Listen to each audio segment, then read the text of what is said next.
Keep them down, cause St. Louis isn't ready. Forget about it, goodbye. Hold up, we just saying hi. Five somebody, rise up. Weekdays, catch us live, somebody. Let's go.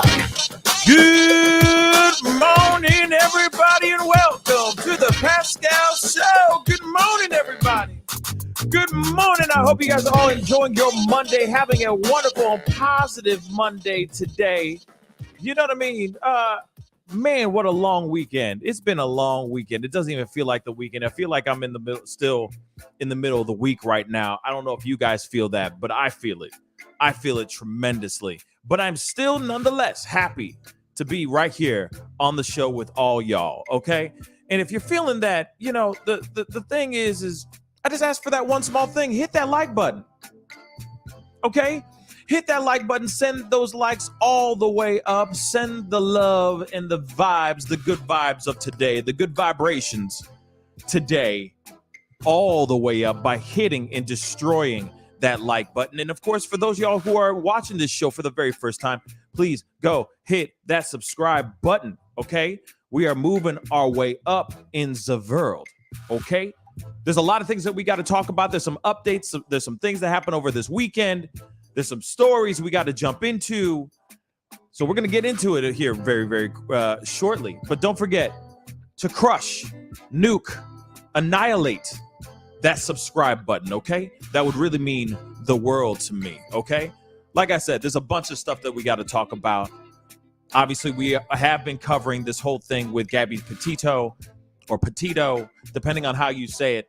Depending on the commentator, some people say Petito, some say Petito.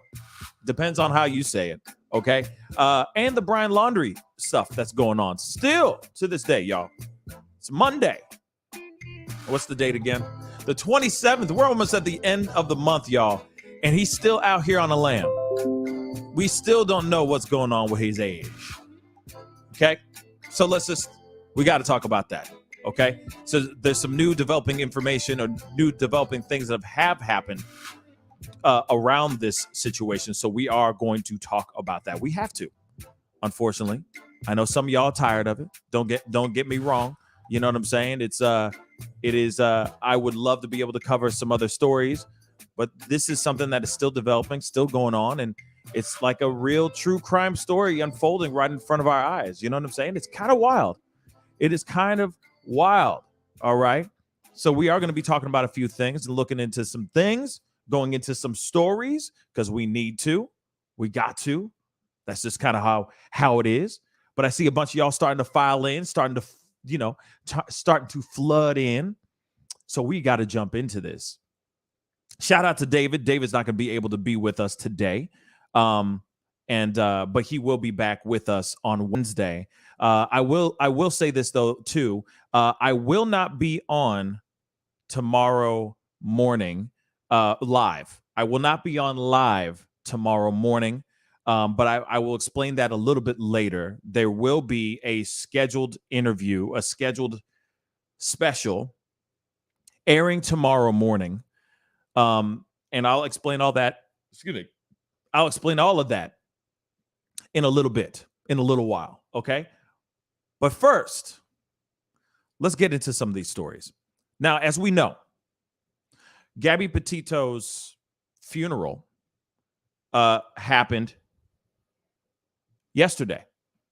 And of course, they said that they weren't going to do anything as far as they weren't going to do this live. They were not going to stream live. But apparently, they actually ended up getting some footage. They actually started streaming live. I don't know how that happened, but it happened. So we got to look at the video.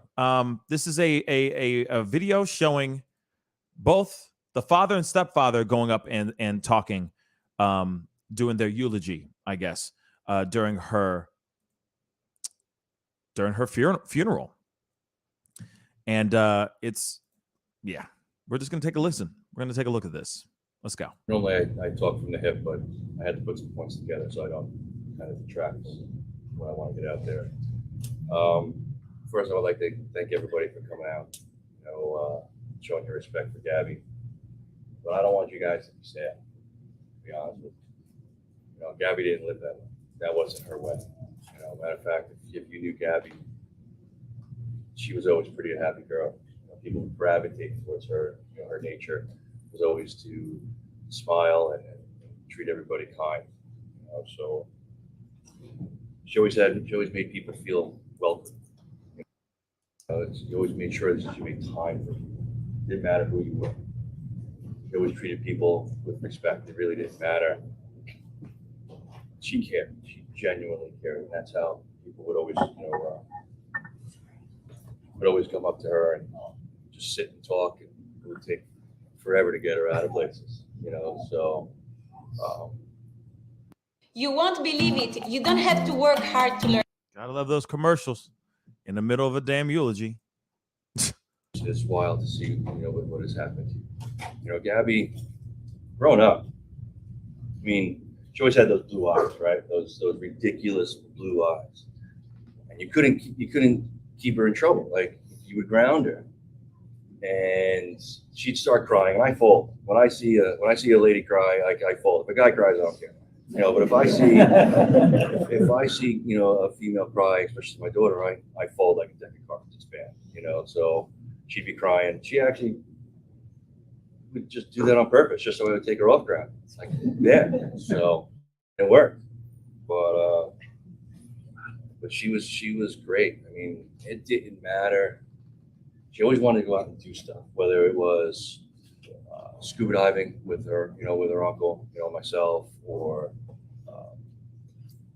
hiking the Appalachian Trail, if surfing sand dunes in Colorado, which, by the way, I'm letting you all know I'm jealous of. You will see me do that. I'm going to fall a lot, but I'm going to try, because she had some wild experiences that I could only wish that I can experience. It's just wild, the stuff that she was doing, and to see that type of joy that brought her, and the stones it took to do that at such a young age.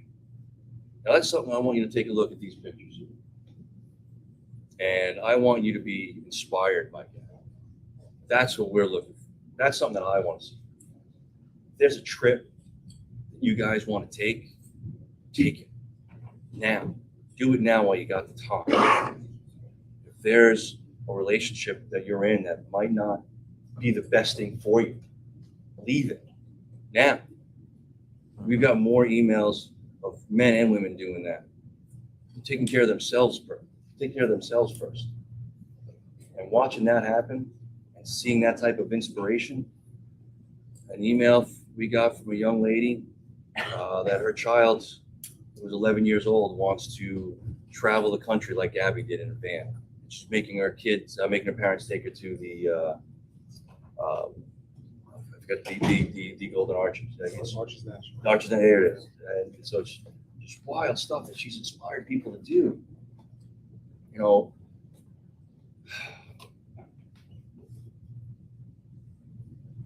Gabby is the most amazing person I've ever met. So if you're going to leave here today, I'm asking that you guys be inspired by the way she treated people. All people. Love knows no gender. Love knows no bounds. She didn't care. She genuinely loved people. It didn't matter. So when you leave here today, be inspired by what she brought to the table. Because the entire planet knows this woman's name now. And she's inspired a lot of women and a lot of men to do what's best for them first. Put yourself first. And do it now while you have the time.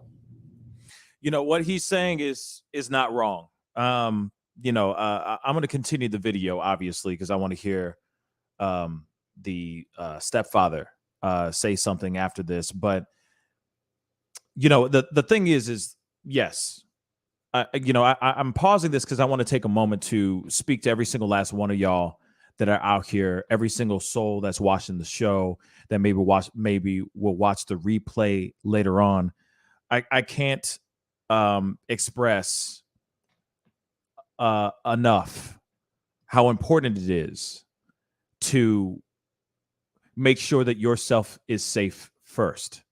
making sure that you are happy in that relationship that you're in or in that environment that you are in. If you are in something that is abusive, if you're in something that is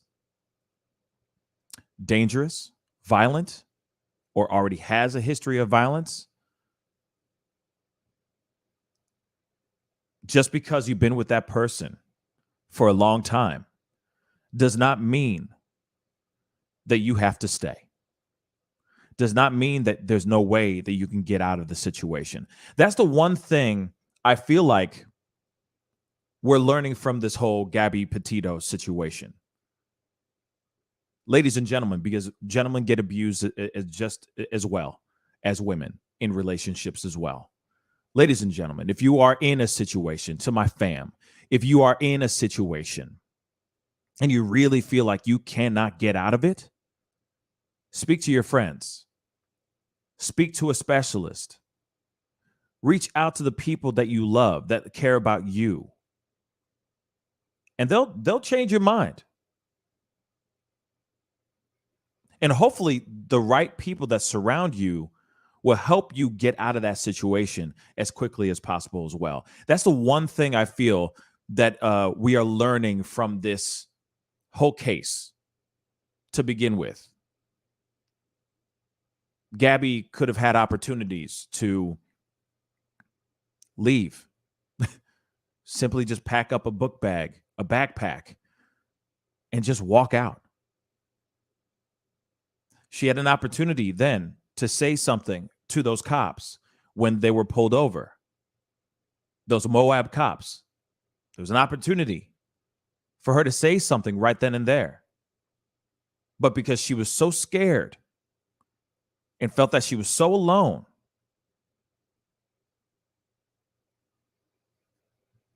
she didn't speak up. If anything from this whole thing, from this whole experience, I urge every single last one of you who are in situations that remotely resemble what we have been hearing about their relationship, Gabby and Brian's relationship, the one thing that at least we can grab from this is, hey, we can leave if we can. If there's a way that we can find a way out, speak to somebody, find friends. Don't be scared to speak up. Let's continue.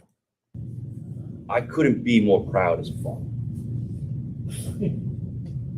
So, Jim, best, just to be clear, Gabby had 4 parents. They weren't step parents. She had 4 parents that genuinely loved her as if she was her own. And this man is one. Real quick, I just saw something. Kev Z, thank you so much for the question. Didn't she beat him too, though? Yes, but obviously it was already a volatile relationship. Clearly, she was admitting to when she got pulled over, or when they got pulled over by those cops. And the last time we actually physically see her, she admitted to being violent towards him. She said those things. Problem is that the cops had an opportunity. The cops literally had an opportunity to take her in, to get her away from the situation, really keep them away, arrest her, figure it all out, let her ass go back home to her parents. The opportunity was presented as well, because it was showing that she was being violent towards him. But it's interesting how the pendulum swings, or, the double standards, let's just say. It was him throwing his hands on her, and he admitted to throwing hands on her, he would have been locked up with the quickness. But because it was a woman hitting a man, the situation changed. That's when the cops looked at it and just scoffed at it, and they said, well, listen, we're going to talk to you about this thing. We're going to give you an option, Gabby. You can either answer it wrong and get arrested, and we take you in, or you can answer this right, and we can split you guys up, right? Because they were playing it down. They were still playing it down. But she still could have said, I'm just saying, I'm not trying to throw blame on her, okay? But I'm just saying, the opportunity for her to speak up would have been right then and there. I'm in an abusive relationship. I'm scared out of my mind. I don't know anything. She could have said anything at that moment, but she didn't. The cops saw this whole thing, didn't even bat an eye. Said, "Oh, this little 95-pound girl hitting this dude. That's funny. Sweetheart, you have two choices here. Either this or either that. Take your pick. But wink, wink, nudge, nudge. Just say you didn't mean to do any, didn't mean to put any harm on him. Didn't mean to give him violence." Interesting, the double standard here, though, right? But from my understanding and from what we're gathering is that other people knew as well. Maybe she wasn't turning to them and saying, "Help, please, please help." But other people were mentioning that he was abusive, that he put his paws on her, that he was controlling, all that stuff. No one ever stepped up. The father just spoke just a second ago, and he's making it sound like he heard about this stuff too, that he knew about this stuff. That's interesting, right? Just seems weird. Seems weird. But at the same time, this is why I say you need to speak. If anyone that is out here that is watching this show right now, listening to this show, consuming this show right now as we speak, or watching the replay, this is why I strongly urge you to speak to people, not only just to your loved ones, because sometimes loved ones don't know what to exactly do. Some of them do know what to do, right? You might speak to the right one, but you also speak to a specialist. You talk to a professional. You reach out to somebody that can get you on the right way, that can take you down the right way. And yes, I agree, Tyler. Everything's very sus. All of it. The cops, how they treated the whole situation, they are being, that whole video, all that, those cops are under investigation right now as we speak because of their encounter with Gabby and their encounter with Brian and how they handled that situation. Was it the right way to do it? I mean, for real, did it work though? No, it didn't. Why? Because of the double standard. Instead of just saying, no one puts hands on anyone, period, and violence on top of somebody's body beyond race, gender is not tolerated. There's zero tolerance on this. Then maybe Gabby Petito would still be alive today. Let's hear what the stepfather has to say. With the timeless protection. Gotta love that stuff. Somebody said go and get on that premium, that YouTube premium. I just might do that. Real freaking talk. Let's continue. It's hard to see behind us, but I still see Gabby as this. The world sees this, but like Joe said, this is what I see. This is when I got to be blessed to know Gabby. You all got to see our extended family, the Firehouse family, come through here, and that's what we do. We do funerals, fortunately, and we're good at it. I've done them throughout my career. I've written eulogies. I planned these funerals. And not one of them could ever have planned or prepared me for this moment. My grandmother told me this. She's going to be 100 next month when we buried my mom earlier this year.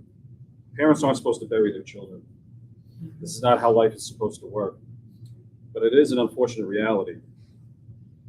I spent a good portion of my life working and trying to earn money to provide for our family and our kids to give them the best life. And Gabby, at 22 years old, helped teach me that you can always make money, but you can't make up for time. Gabby loved life and lived her life every single day. Every day that I still see her as this child, lived her life. She is an example for all of us to live by, to enjoy every moment in this beautiful world as she did. Love and give love to all like she did. Gabby had a tattoo on her arm that read, "Let It Be," the title of a song from a band she loved. The beautiful thing about music is it can mean so many different things to so many different people. There's a verse from that song that speaks to me. When the broken-hearted people living in the world agree, there will be an answer. Let it be. It's okay to mourn for Gabby. It's okay to feel sorrow and pain. But we want to celebrate her and how she lived her life. We need to hold on to all those wonderful memories we shared with her, because that will be the answer. Let it be. Right. Let it be.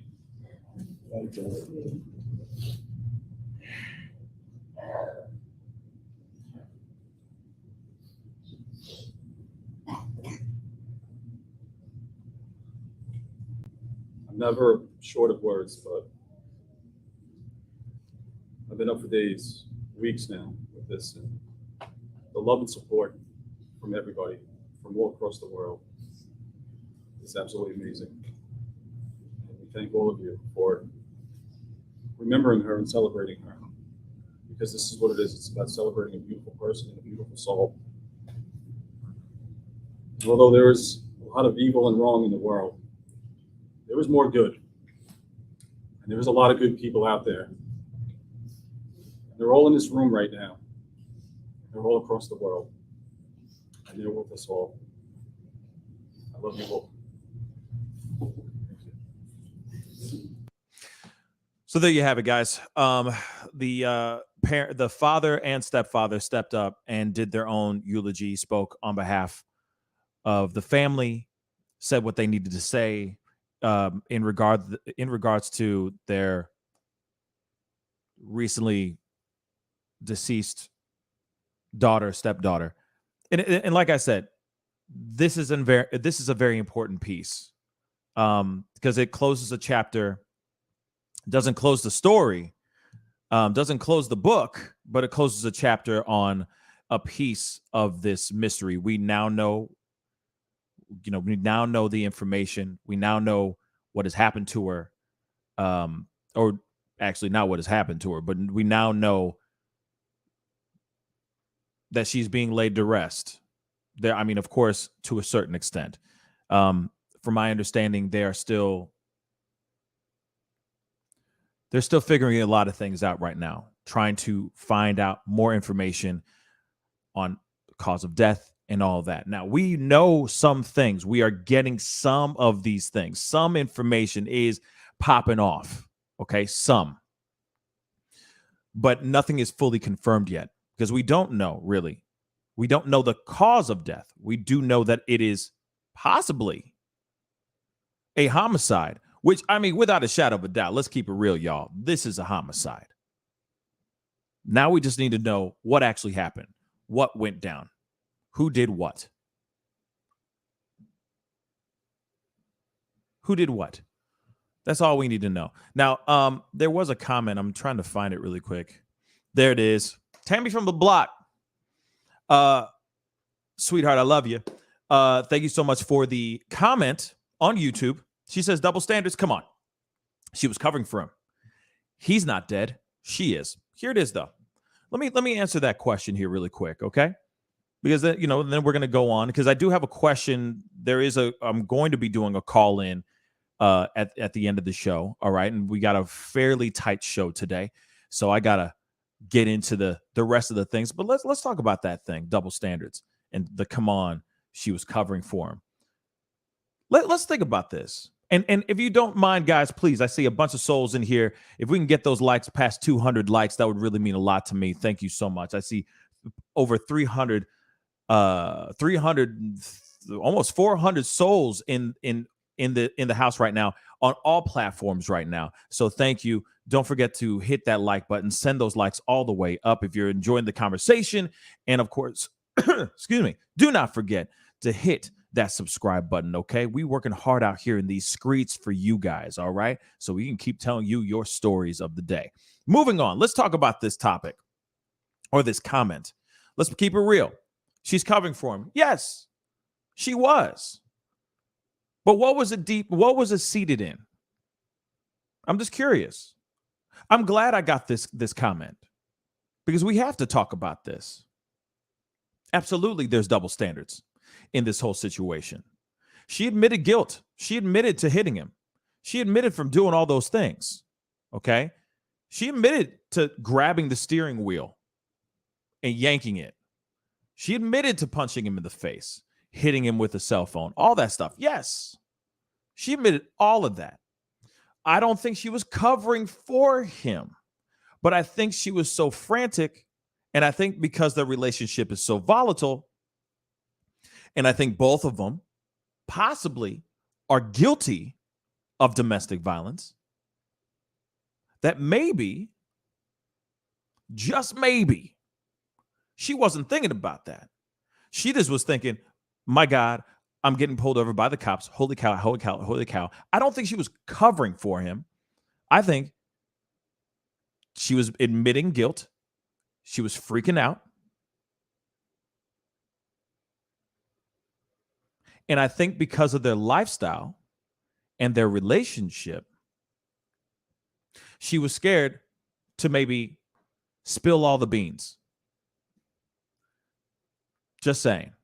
Here's another thing you got to put in the back of your mind too. Let's talk about this really quick, okay?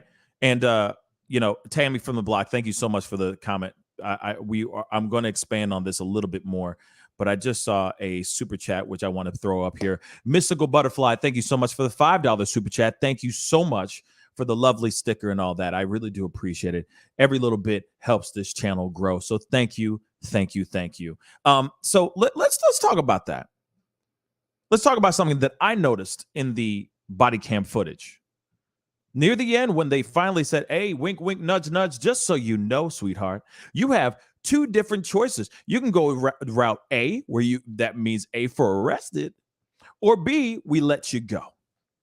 We'll let you go scot-free, no problem, because the cop didn't want to do paperwork. Remember, the cop did not want to do all the paperwork. He was trying to find an easy way out, so he gave her an option. She had options, y'all. So as soon as he said, hey, guys, you know what we're going to do? We're going to split y'all up. This is what we're going to do. We're going to part the Red Seas like Moses. We're going to let you go over here. We're going to let you go over here. Y'all don't talk to each other. Don't text each other. Don't phone. Nothing on the phones for the night.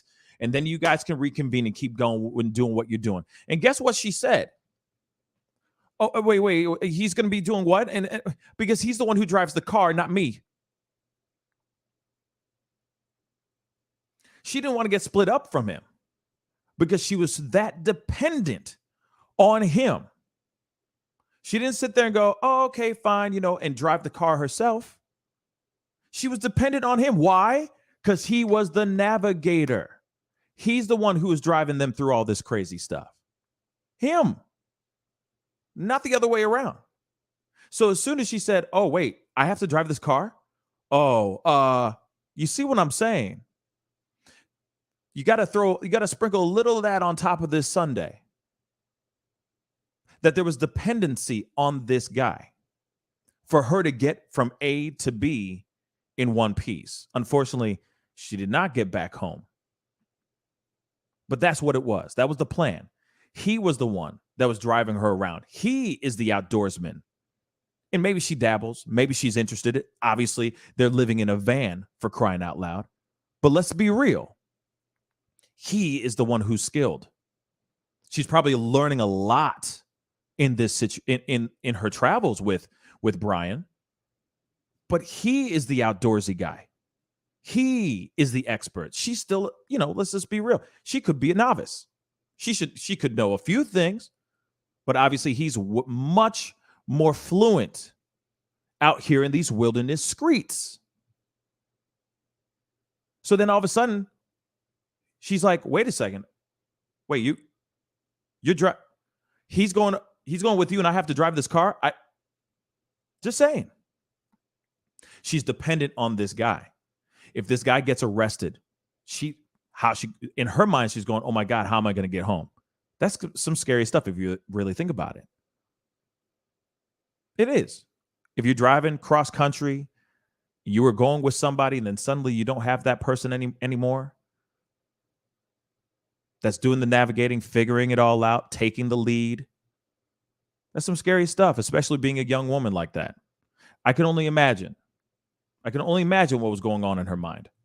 But at the same time, there were plenty of opportunities for her to step up and say something to those cops, and she did not.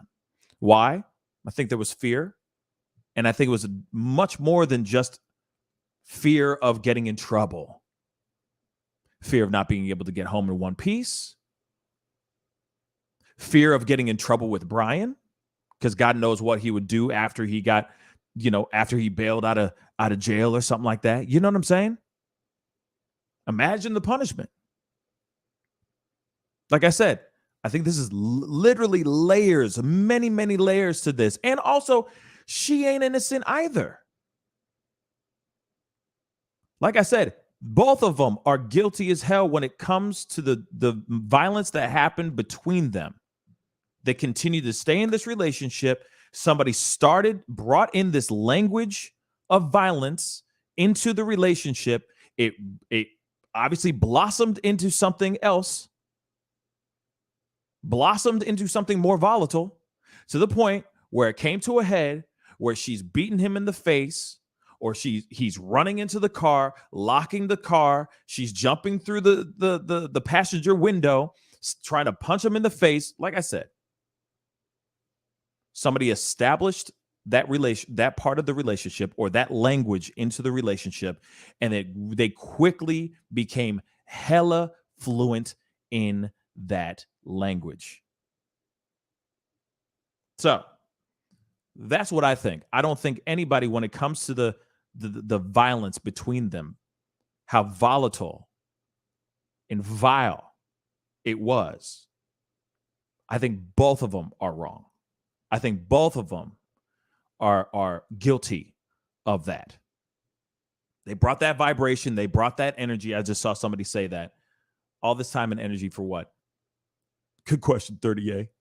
But they brought that energy into the relationship to turn into what?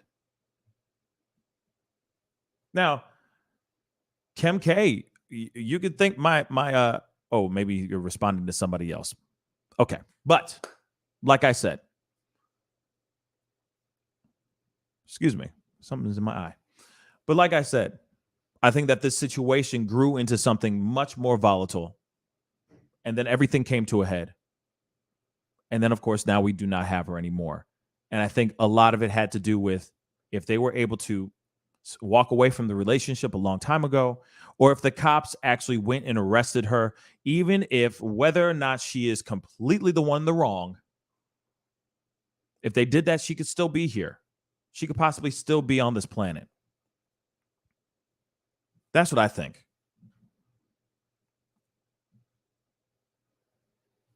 That's what I think. But let's move on to the next piece, okay? So let's pull this up right quick.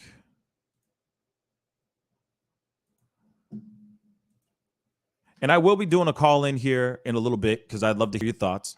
Like I said, I'm only theorizing right now. These are just theories. There are no right answers to this situation. I think that things would be different if we had a full scope of what's going on in the world with this whole relationship.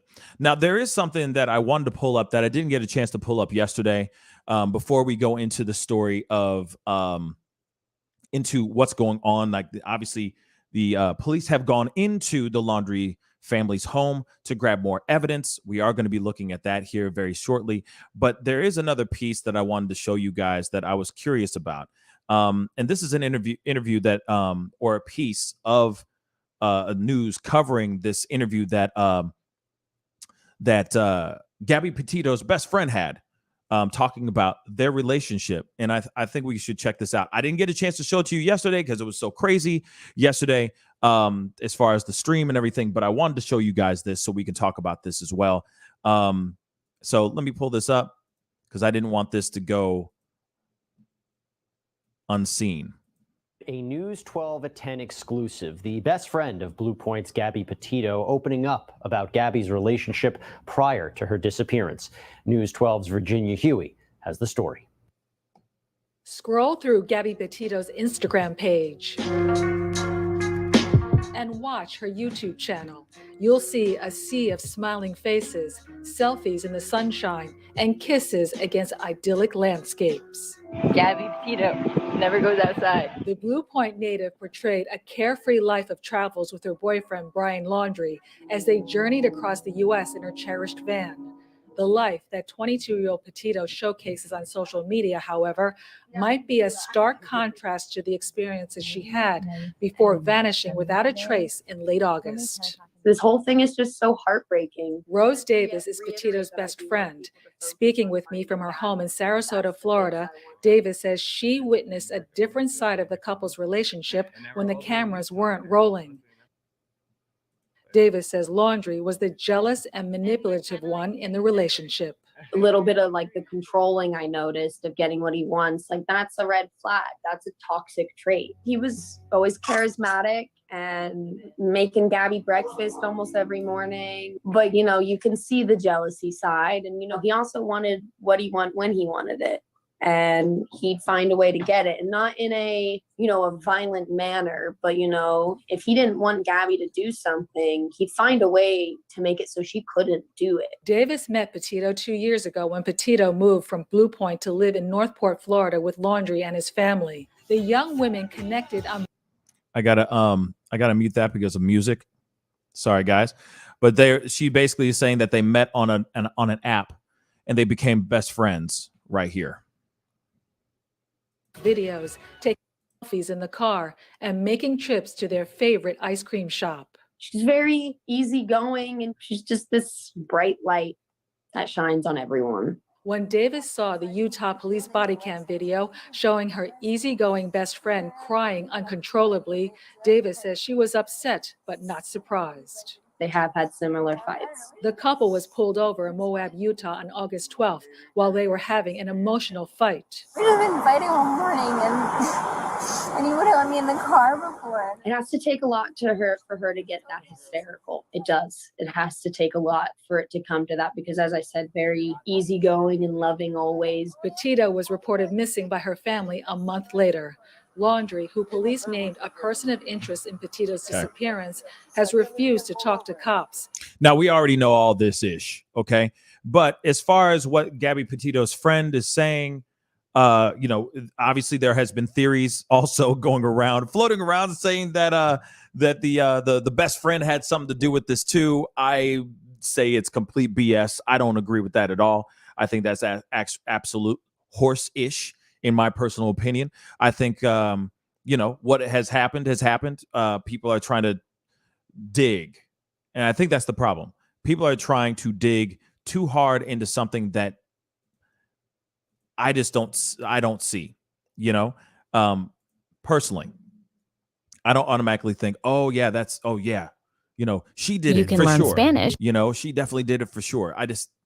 Me personally, like I said, I don't agree with that. Now, you know, other people will think or, you know, have other ideas, you know, other thoughts when it comes to this. But like I said, it just, to me, just doesn't connect. There's no connection in my personal opinion. OK, but there are some other things that we need to look at as well. This is a video covering just the weekend and all that, and some more developing information in regards to all this as well. Let's take a look.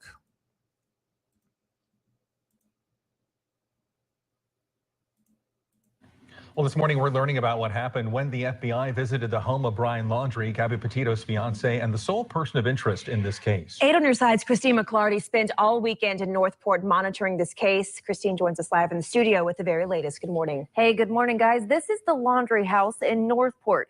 From Dog the Bounty Hunter to the FBI collecting samples, there was a lot of activity here over the weekend. The Laundrie family attorney says Sunday, federal agents collected personal items of Brian's to aid in their investigation. He adds those items will be used for DNA matching. They were not the only ones to show up either. Dog the bounty hunter paying the parents a visit at their house on Saturday. The reality TV personality and former bail bondsman knocked on the door, but no one answered. He implored the public to share tips by calling 833-TELL-DOG. And just miles from the Laundrie house, the search for Brian continues in the 25,000-acre Carlton Reserve. His parents say Brian went hiking there 2 weeks ago and hasn't been heard from since. Northport police say this weekend's effort was scaled down but focused. 8 on Your Side spoke with people who live around the reserve who say the climate is harsh and unforgiving. Every week I see rattlesnakes crossing my driveway. The alligators, the mosquitoes are the worst. I don't know how many nights you could go without mosquito spray, but it's not easy. And finally, take a look at this, a growing memorial at Northport City Hall. The community coming together with balloons, flowers, and candles over the weekend, all in honor of 22-year-old Gabby Petito. You know, the thing is with this piece, like, he ain't there, y'all. He ain't there. I'm sorry, he ain't in the swamps. They can comb that thing through and through. He ain't there. He long gone, y'all. He long gone. Of course, like I said, there are many, many theories that have been hopping around. People are out here saying this, that, and the third, going, "Oh, he's here, he's there, you know, he's everywhere." I beg to differ. He ain't here, y'all. He ain't where they're looking for him. He is in another completely different state, or he's out of the country, in my personal opinion. They've had enough time to figure something out. He came back home. She wasn't, so he had at least 10 some odd days to figure his issue out. If you're literally thinking this over and over and over in your head, y'all, you're literally thinking about this stuff over and over and over in your head. You're going, how can I get away with this? How can I get away? How can I get away? How can I not get in trouble with this stuff? What are you going to do? You're not going to sit there and just go, I'll just sit here and wait. No, you get active. You get super active, y'all.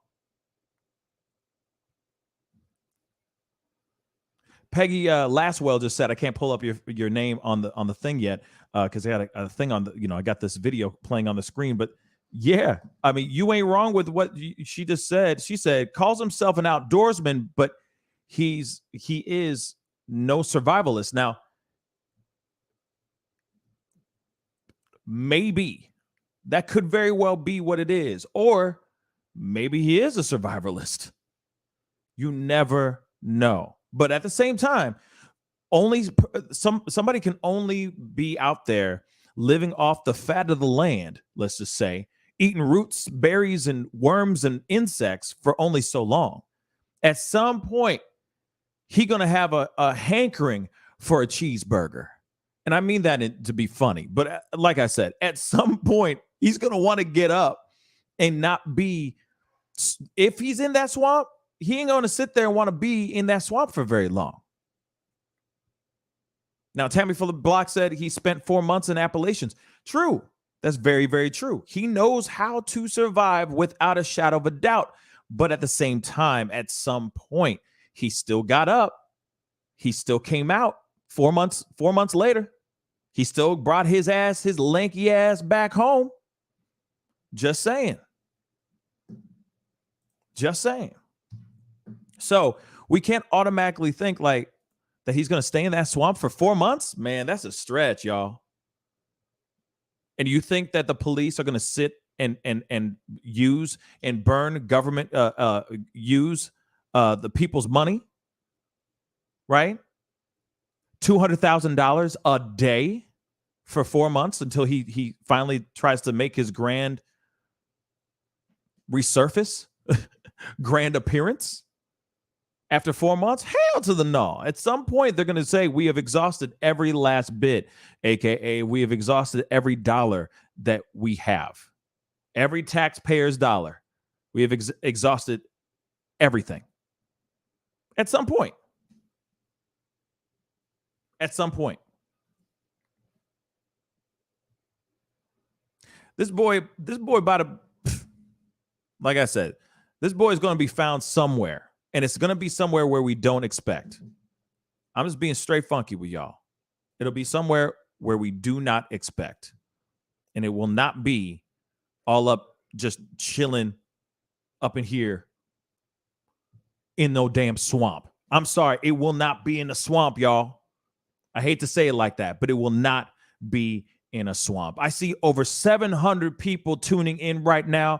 Please do me that favor. Let me pull this up so that hopefully it'll inspire y'all to do so. Please go and hit that like button, okay? Please, please, please send that like past 300. That would really, really mean a lot. I know we're this close to 200, but please, let's get it past 300. You know what I'm saying? This is just a little ask. You know what I'm saying? Well over 700 souls on all platforms watching this show right here. Please hit that like button. And for those who are watching this show for the very first time, hit that subscribe button, okay? Please hit that subscribe button, okay? We are covering this story. We are going to be talking about a whole lot of other things. Nene said he hiding out with Kelly Price. That's hilarious. Maybe he is. You never know. You feel me? Maybe he's getting some singing lessons from her. You know what I'm saying? We are going to be going into the Kelly Price story here very shortly, but I wanted to, cover these stories really quick, let you guys know what is going on, what the hell is going on. And this is, like I said, this is some wild stuff, as things keep continuing to grow and all that. It's just so weird to me, man. There is a dispatch call that I wanted to show you guys where allegedly Dog the Bounty Hunter was called, I guess, Roberta Laundrie wanted to called the cops on Dog the Bounty Hunter, allegedly. Okay. But I wanted to pull this video up so that we can take a look at this, take a listen, and see what kind of ridiculousness this is as well. So let me grab that up really quick.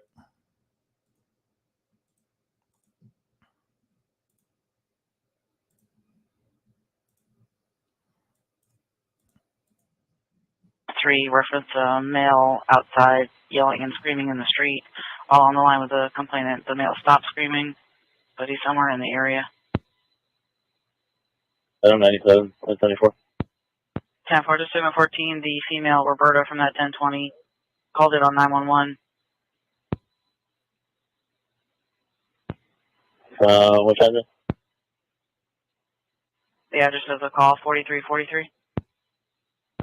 Okay. Whenever to North where I was landline, what was that traffic? We just had the female from that 1020 call in on 911, reference the situation with the male. All right, 10-4. Units, once you arrive or if you're already there and the occupants are requesting us to come up, just go ahead and go to the house and assist, and just to keep the peace. But if they're not requesting us to come up, then just stay back and make sure that everything's good. 10-4, he's cleared.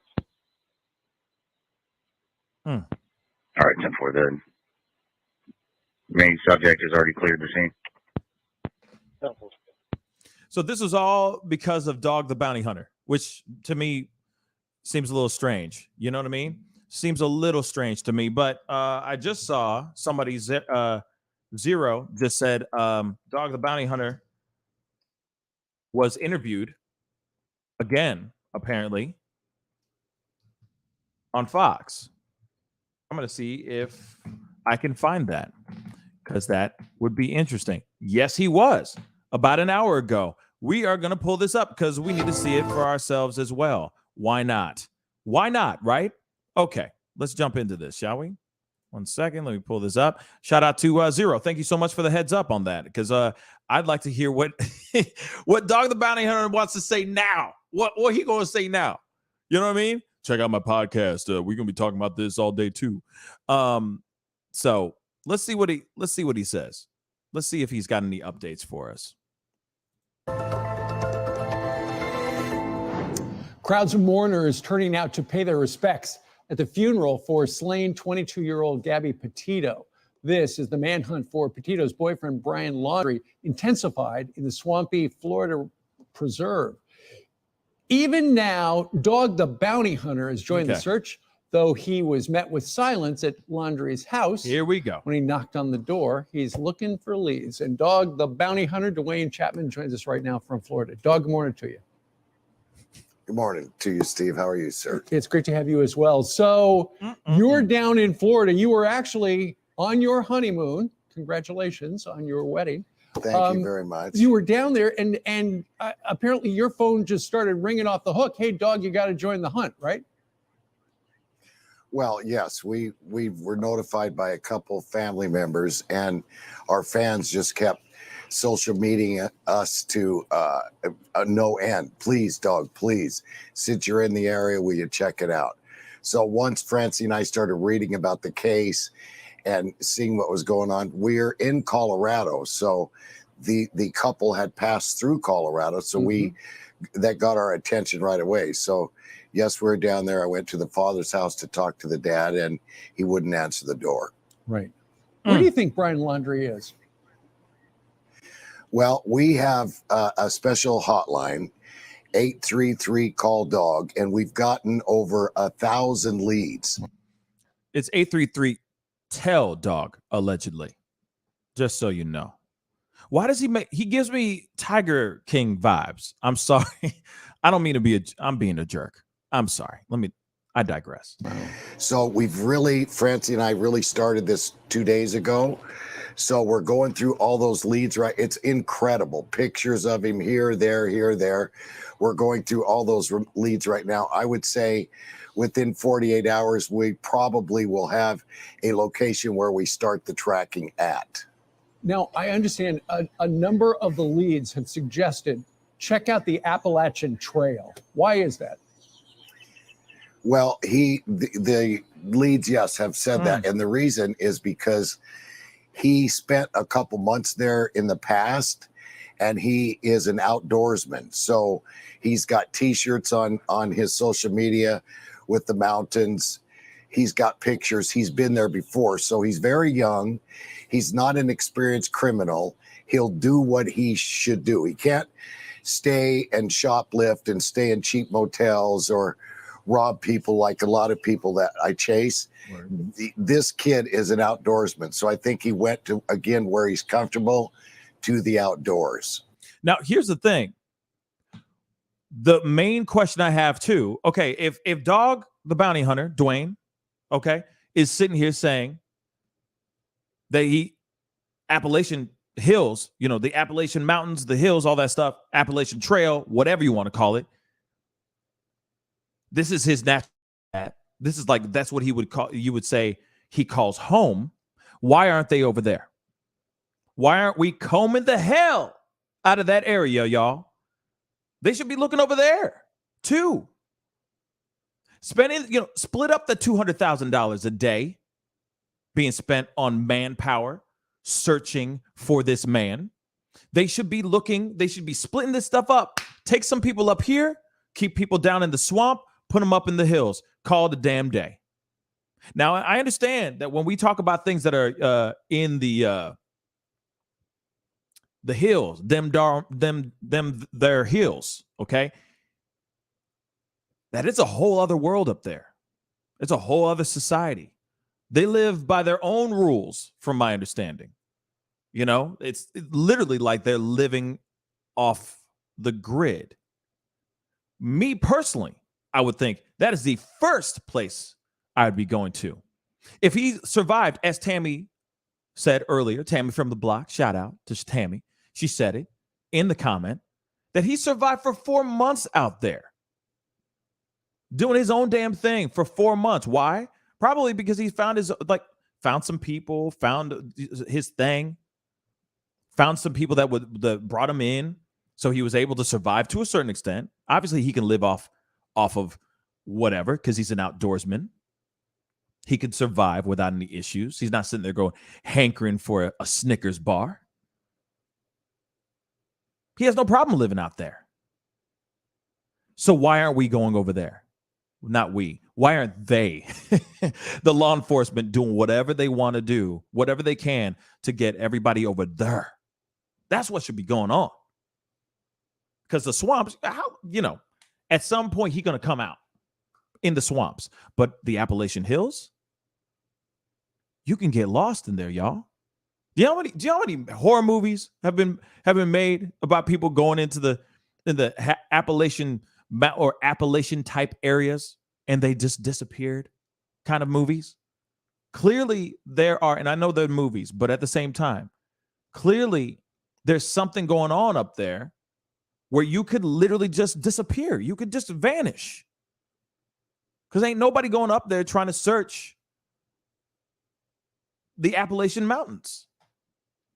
And yes, the hills have eyes, the Pioneer. Thank you. There's another one called Wrong Turn. It's a bunch of them. But like I said, if Dog the Bounty Hunter is right? If he's right, why aren't we going over there? Why aren't we taking people over there, splitting up this money so that they can do some proper search over in the Appalachian Hills? I'm just saying, y'all. Now I see a bunch of y'all in here right now. Please send those likes past 400. Well over 1,100 people in the chat right now. I'm asking you again, por favor, hit that like button. Send it past 400 likes. Let's continue with this interview. So you don't think he's at that Carlton Reserve down in the western portion of Florida, do you? Well, I'm not sure. The only way that everyone thought he was there was a picture on a deer cam. Yeah. And I sent that picture to my people and they said, Dog, that's not him. So if it is him, then he's down there or was down there. But, it's up in the air. You got to search, though. They had to search. They had to try. They had to do that with that kind of lead like that, a picture. And Dog, this is personal to you because you lost a daughter who was about the same age as Gabby, I think back in 2006. Yes. My Barbara Katie was exactly the same age when she was killed in a car accident. So I kind of know what it feels like. And it's the saddest thing they're in. And catching this guy will not bring that much justification, but it'll make sure he doesn't do it again. Yeah. And I understand you want to try to catch him, apprehend him before his birthday when he turns 24. And that would be in the middle of November. Yes, sir. We try to set a date like that. Again, we're getting a lot of leads. Steve, what I like, and you know how I am, I'd like all the Christians out there to start praying. One thing we haven't asked for is prayer. Now it's time for prayer. These Christians get together. Please pray that God will lead me through the wilderness right up to him, and I'll be able to bring him in alive. And if anybody's watching and they've got a tip, what was your, of course, always call the police, but what was your line? 833-TELL-DOG. There we go. He got it right that time. Very good. Dog the Bounty Hunter joining us today from Florida. Okay, so there it is, y'all. We see this piece. We see what's going on. We see his opinions on all this stuff. And let's be real. I'm not, with all shade put aside, because I know I kind of was giving him a little bit of shade. Regardless of that, all right, let's keep it straight funky. This is what this man does for a living. And what he's saying right now, he's dropping gems, y'all. He's dropping gems. Personally, in my heart of hearts, I'm being straight real with y'all right now. If this Brian Laundrie was in the swamps right now, we would have found him already. They would have found him already. I would have already done a live show saying, hey, he's been found, y'all. I don't think he would have lasted inside the swamp for this long. Ain't no way. Like I said, parents are involved with this whole situation. They took the camper. They said they left for about 4 days plus. They gone.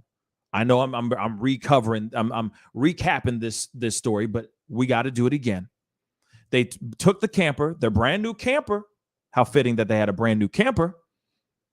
They left for a couple days. They came back sans Brian Laundrie, according to the neighbors. They did that a while ago.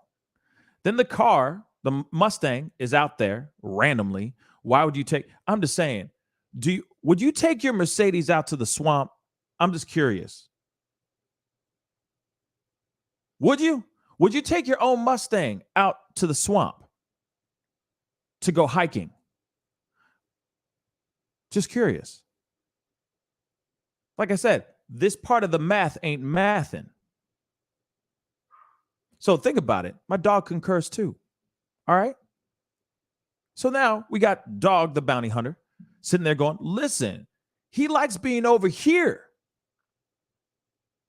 This is bliss to him. This is heaven on earth to him. Going to these Appalachian trails. Why aren't we looking this way? Why? That makes no damn sense, yo. None. Zero. No sense. Yet we're spending all this money, taxpayer money, to search a damn swamp which he is not in. We've talked about it on the show. We talked about it yesterday when we were live. Gang of y'all came through to check this out, to put in your 2 cents, to put in your thoughts. Somebody called in, said, hey, if he peed, if he went to take a dump somewhere, anything, those dogs would have caught his scent. Not some drone finding some weird pixelated thing like he's the Loch Ness Monster, like he's damn Sasquatch. No, not at all. They would have found him by now. They would have found him in a tree or something like that. Just saying. I don't think that he is in those swamps. He is probably somewhere that is natural for him, that is easy for him to survive. Why do you think the parents drove off to go camping with their son right after he came back home with his? That just doesn't make any sense. Like I said, it just does not add up. Real quick, I missed a couple super chats. I'm so sorry about that. Let me throw these up really quick, or give them the shout outs that they deserve. They're gone now, but Big Stu Films, thank you so much for the $10 super chat. I saw it earlier. I really do appreciate it. I'm sorry for missing it. There's obviously I was on this video and all that, and I see a bunch of people, well over 1,400 people watching this show throughout all my platforms right now.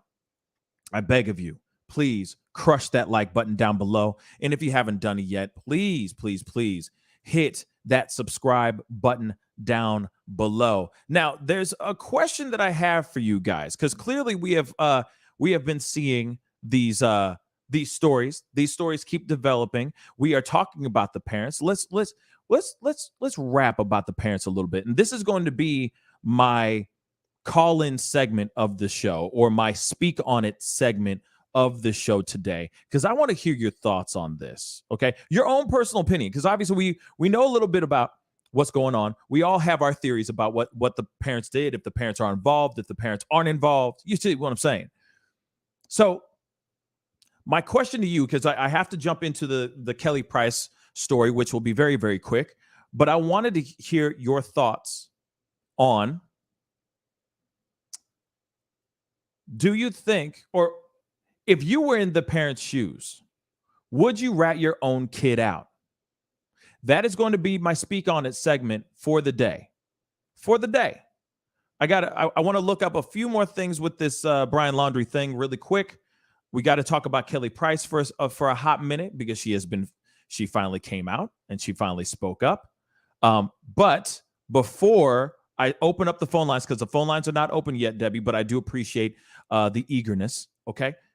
Before we jump into that conversation, I wanted to pull up a little bit more here real quick before we continue. Because there's some people out here that are thinking, that this has got to be, the parents have got to have something to do with this, right? So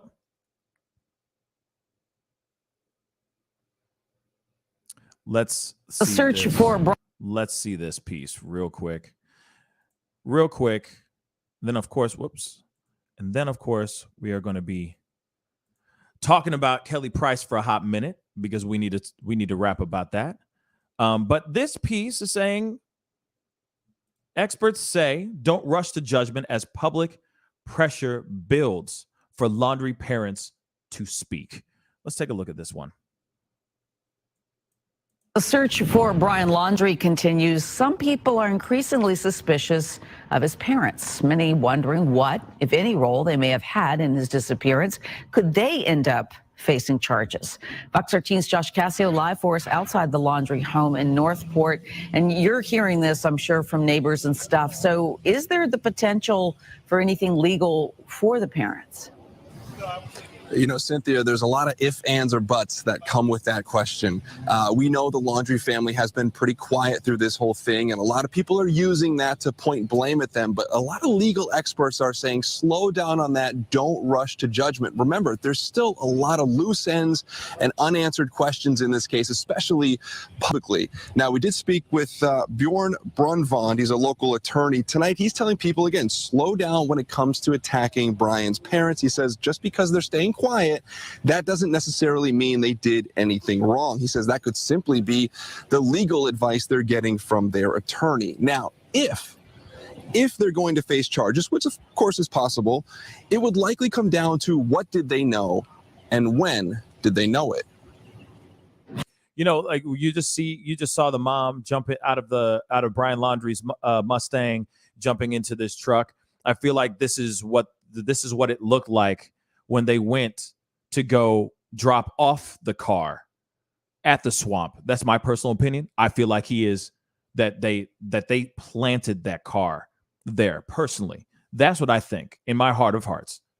And I feel like they're just doing a reenactment right now, in my personal opinion. Let's continue. Hey, hit that like button, y'all. Send those likes past 500. That would really mean a lot. I see a gang of y'all in here right now. Show the love, show some support. Hit that like button, send it, just destroy it. Man, if we can do 600 likes, that would be really hella dope. Thank you, guys. If they had an inkling, that's not enough for them to have any type of duty to report it. If they knew that the crime had taken place, if federal felony had taken place, then I believe under the misprision of a felony statute, they may have a duty to report the crime. But again, we don't know what they knew. That'll be up to law enforcement and prosecutors to figure out. I want to show you this as well. That's Terry DeCesso from Parrish. That's about an hour away from here. She came to the Laundrie family home today to put up signs with Gabby's face on it. She, like many people, has been captivated by this case and wants to know who has information and wants those people to come forward. She says if the Laundrie parents know anything, she says now is the time to speak up. And, you know, if nothing else, it kind of really goes to show how this case is touching people here, across the state, across the country as well. Everyone just waiting on pins and needles for resolution in this case. Hasn't come yet. We're just going to have to keep waiting. As soon as we hear more, though, we'll let you know. Yeah, I think so many people who are parents, you know, are just so upset by this whole situation and just, you know, all the little details of it. So let's. You know, this is such an interesting. Obviously, we already know that this is such an interesting story. Things are still developing. We are still trying to figure out things. We don't have everything, obviously. But when we look at this whole situation, when it comes to the parents, come on, y'all. It's a lot. It's a lot. Like, a lot. So much of it is literally pointing towards the parents. I guarantee you the parents know exactly where their son is. I guarantee you. They know exactly where he at. I guarantee you that. And that's what's so frustrating about this, because they're hiding behind their lawyer. They ain't saying much, and I get it. Because we did have a conversation about this yesterday. All right. On yesterday morning show, and people were sitting there going, hey, what they did was the right thing to do. All right. What they did was the right thing to do as far as seeking legal help, finding the lawyer before they speak to anybody. But sometimes I wish they could have gone to the microphone or something like that and said, hey guys, we are going to get down to the bottom of this. Please respect us during this time, or something. I don't know. I know that's probably just poking a sleeping bear, and that's just adding more drama, more attention to you. I feel like there's no right way of conducting or taking care of this situation, but at the same time, I kind of feel like, damn, I just wish they said something. You know what I mean? So the phone lines are open now. Hold up. They are open now. Okay. Before I go into the Kelly Price part, I figured we should do the Speak On It segment first, since I see a bunch of you guys in here. And it's going to be a quick one, but I just wanted to hear your thoughts on this situation. 314-766-4581. What are your thoughts on this? My question for the day, for our Speak On It today, is, would you rat your own kid out? That is the question of the day. Also, I am not answering any phone calls that are anonymous, just so you know. Okay? So do not even try calling anonymous, because I will not answer those phone calls. Okay? So give me a call, 314-766-4581. Try calling You're on the mic with the Pascal Show. What's your name and where you calling from? This is Laura calling from Los Angeles. Hi, Laura from LA. What's on your mind? Speak on it. Okay, so it's their son, and obviously something tragic that has happened. But I mean, let's look at it. So we have two kids that go on this road trip, and then he comes back in her vehicle without her, and then no one's really knowing what's going on, and then we find her. They find her body and she's dead.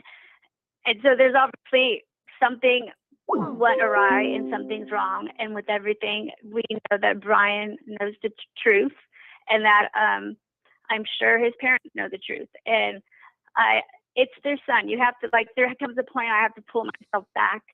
I don't have kids, but I know enough to know that my parents, other people's parents, they will come through for their son or daughter, whether or not they, believe they are guilty or not. But that's really his only support system, is his family. So of course they're going to get a attorney and everything. But I mean, he has dug himself into a very huge mess, and it's time for consequences.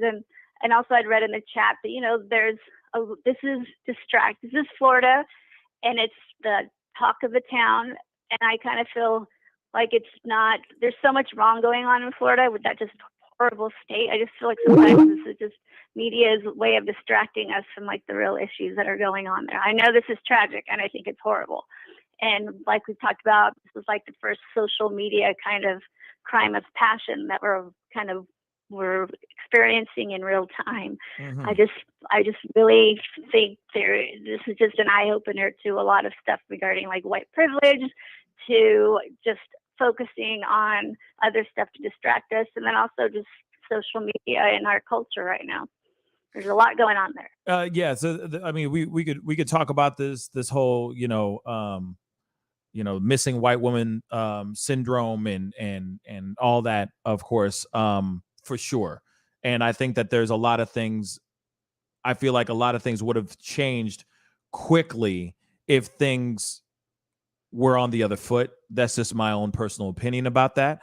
But I also do think that the law enforcement have been dragging their feet when it comes to this whole situation, and not thinking. We just heard Dog, the bounty hunter, say something that's very, very a strong fact. It's a strong point that there is a possibility that, hey, You know, there's a possibility that he's on the Appalachian Trail right now, you know, living out there and just smelling in the air and the breath of freedom right now. You know what I mean? So he is, but he's got it's so also strange. he has to know that people are looking for him. I mean, That's true. He most definitely knows that people are looking for him. So either he is going deeper and deeper into those woods, into those hills, or he is literally going somewhere else. He is somewhere else. You know, maybe it's where he is in the Appalachian Trail is just a transition for him to move on to something else. You see what I'm saying? Real quick, Bitches Brew, thank you so much for becoming a member of the Pascal Show family. Thank you, thank you, thank you. I really do appreciate it. Many, many thanks. Like I said, you know, any small bit of support is tremendous for me. So thank you so much for becoming a member. But yes, you know, I think that this situation will only, I feel like it's only going to start solving itself when they stop focusing on one area.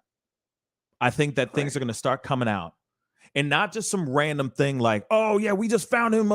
We found him at a Costco. You know what I'm saying?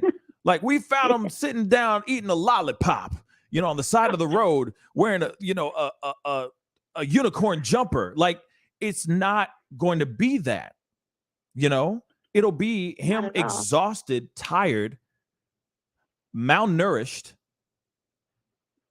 crawling out of something, you know, crawling out of somewhere. You see what I'm saying?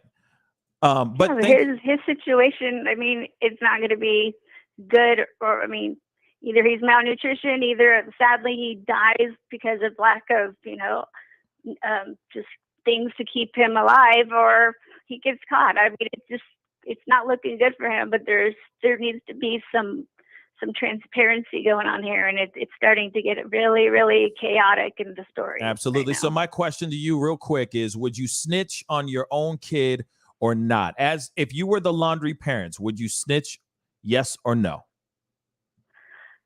If I knew that I knew where he was and that he was definitely involved in this, I would, because how could I, as a human being, my conscience know that I lied for my son and it's only going to be worse? I mean, it's the truth. I mean, I couldn't live with myself.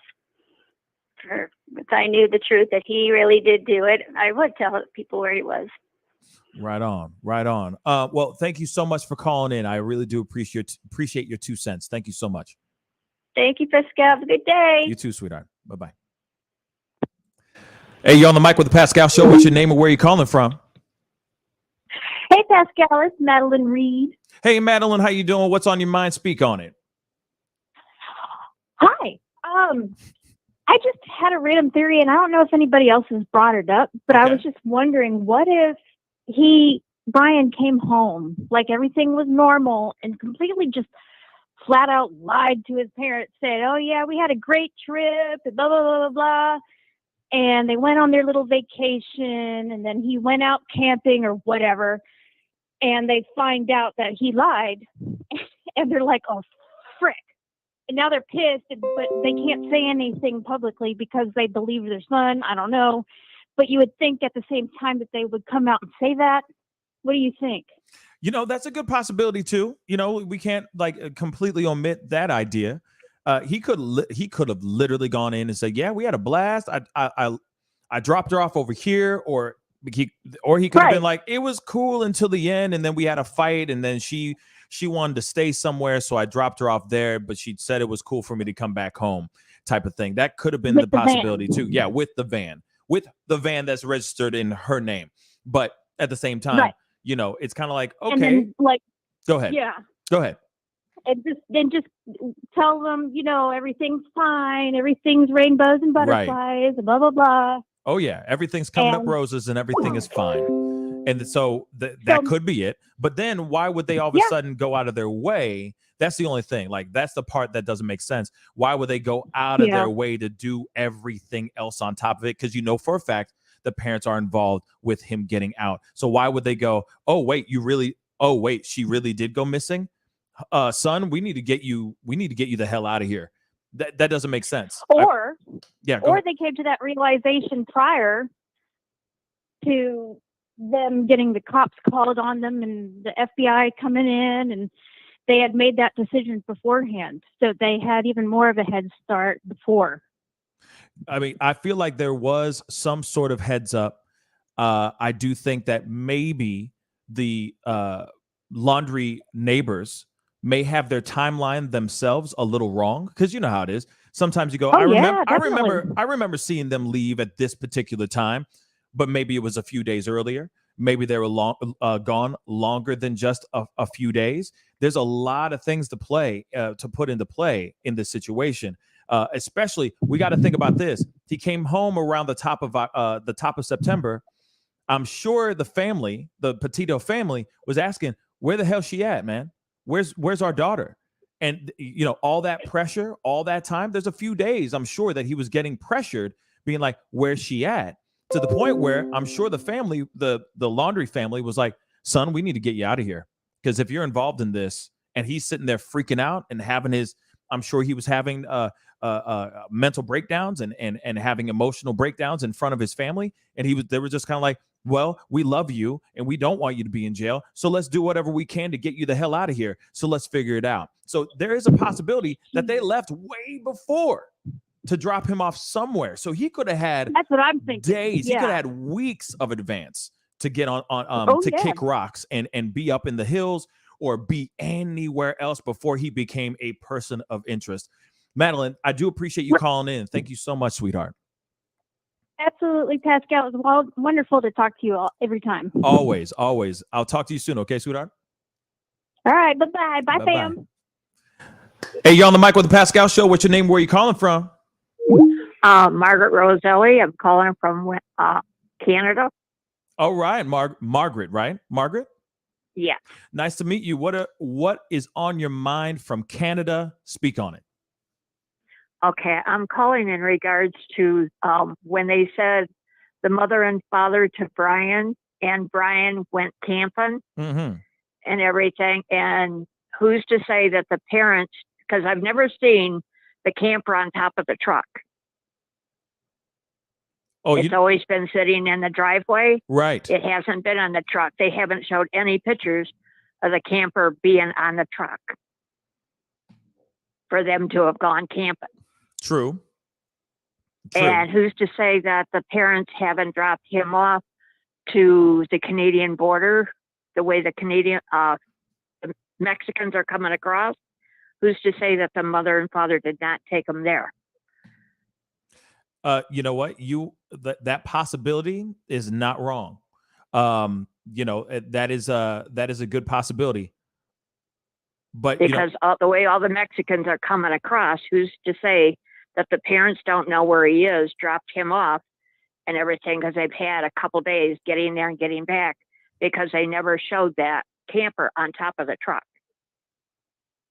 If they went camping, how come they've never had any pictures of the camper on top of the truck? It's always sitting in the driveway. Well, you got to remember when they left, let's be real. When they left, people were seeing it. People were seeing that there's some there are some people, some neighbors that saw him leave, right? But I'm like I said, I'm I'm confused about the Mexican comment, but we're moving on. The thing is that when it comes to them leaving, it's not like if people were taking photos of them leaving, because nobody knew that he was a person of interest. They didn't know anything as of that time, so they could easily go take their stuff and go and come right back. I mean, that without having a photo or shot or anything like that. But one thing I will say is that there are plenty of cameras on every other block out here in these streets. Why aren't there photos of him or of the family taking that camper down the road? We haven't seen any footage like that yet. They could have pulled over to it. Coming home with it, it's never in the driveway. You're not going to take the camper out the very next day when you get home. Right. It's going to take a long time to get it back off. True. That is very, very true. So, I mean, like I said, very interesting. I don't know when it comes to this breakdown, right, of what we're seeing. Yeah, there's a lot of things that we don't know right now. There's some holes. There are definitely some holes, but we don't know. We don't know when they pulled up. They could have pulled up in the middle of the night, after camping, and then we're able to because dismantle they that had whole thing. 11 days or so to do what they were doing. Exactly. So there's a lot of opportunities that they could have had to fly under the radar. But thank you so much for the phone call. I really do appreciate it, sweetheart. Thank you. Okay. Thank you. All right. Bye-bye. There was another phone call right there, and now it's gone. But interesting theories, everybody. Interesting. But the question is, phone lines are still open. The question still remains. Would you rat on your kid or no? Give me a call, 314-766-4581. Lady Justice, how you doing, sweetheart? Hey, how are you doing? Man, chilling. Just getting a whole bunch of phone calls from Canada and everywhere else in the world. What's going on in your mind? Speak on it. No, so I was actually just thinking about your question in regards to, if this was your child, would you rat them out? And while I don't have any children, I like to pull from the different literature and stuff when I think about these questions. And one of the things I like to think about in this situation is the Trojan War, right? Yeah. So like you think about, Paris going Helen going willingly from Menelaus, which caused a lot of chaos in Sparta. And so, the Greeks, to fulfill the pride of Menelaus and Agamemnon, they started this war. And initially, Hector of Troy was very reluctant to want to fight for the bad decisions that his brother Paris had made. But, with privilege comes specific obligations, and he was told that he had a duty to country, family, etc. So, as the greatest warrior of Troy, he went ahead and raged into battle, all of that stuff that happened.